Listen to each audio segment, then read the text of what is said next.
یاسر پیرزادہ کا کالم تم منٹو کو نہیں جانتے۔ چراغوں کو دھواں میں انتظار حسین نے منٹو کے متعلق ایک دلچسپ واقعہ لکھا ہے، انہی کی زبانی سنیے۔ جلسہ ابھی شروع نہیں ہوا تھا، لوگ رفتہ رفتہ آ رہے تھے، مگر منٹو صاحب پہلے سے آئے بیٹھے تھے۔ منٹو صاحب کو میں نے اس سے پہلے کبھی نہ انجمن کے جلسہ میں دیکھا تھا نہ حلقہ کے جلسہ میں، جانے کس رو میں یہاں آ گئے تھے۔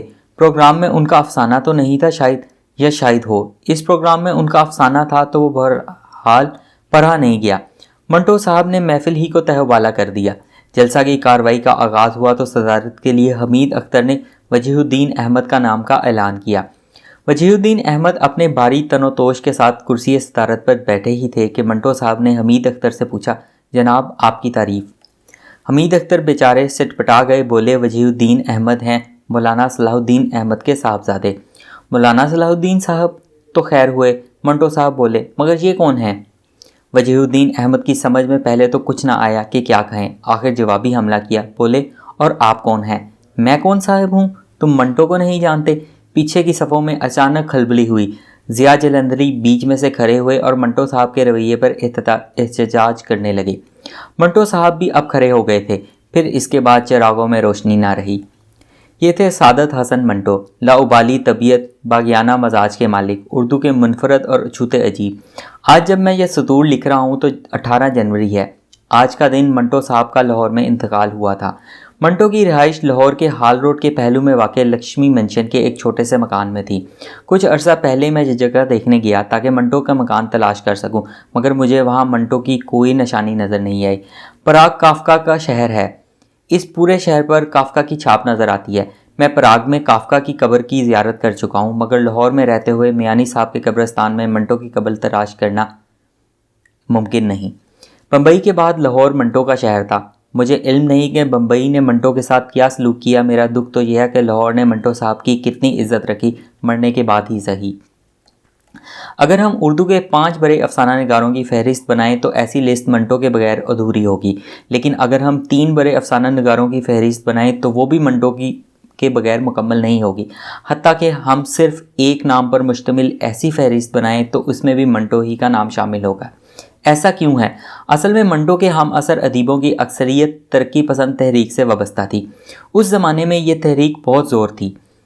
کرشن چندر جیسے ادیب اور افسانہ نگار اس کا حصہ تھے اور ببانگے دوہل ایک خاص مقصد کے تحت افسانہ لکھتے تھے۔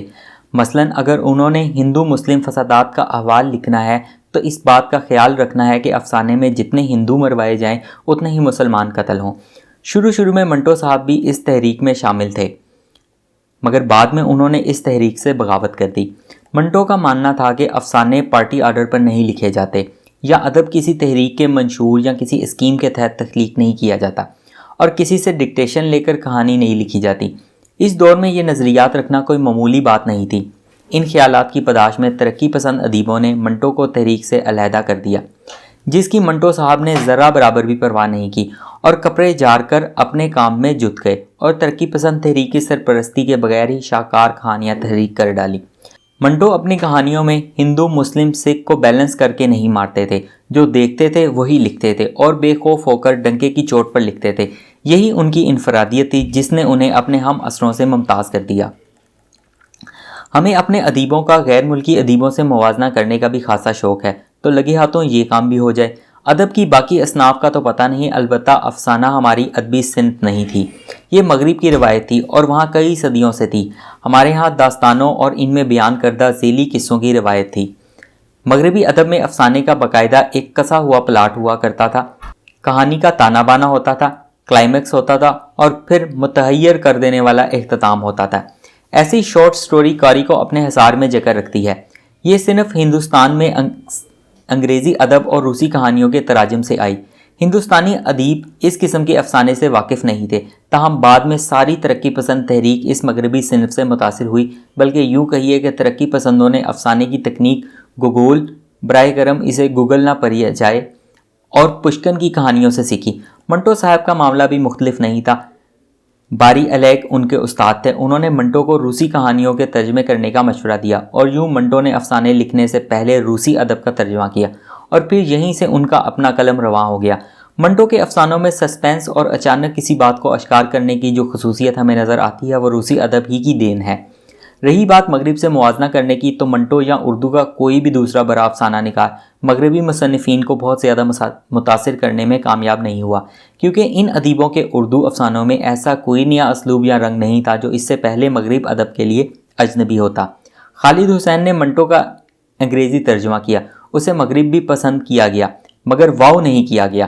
ان تمام باتوں کے باوجود منٹو کے شاہکار افسانوں کی تعداد اردو کے کسی بھی دوسرے ادیب کے مقابلے میں زیادہ ہے، اور یہ اعزاز سعادت حسن منٹو سے کوئی نہیں چھین سکتا۔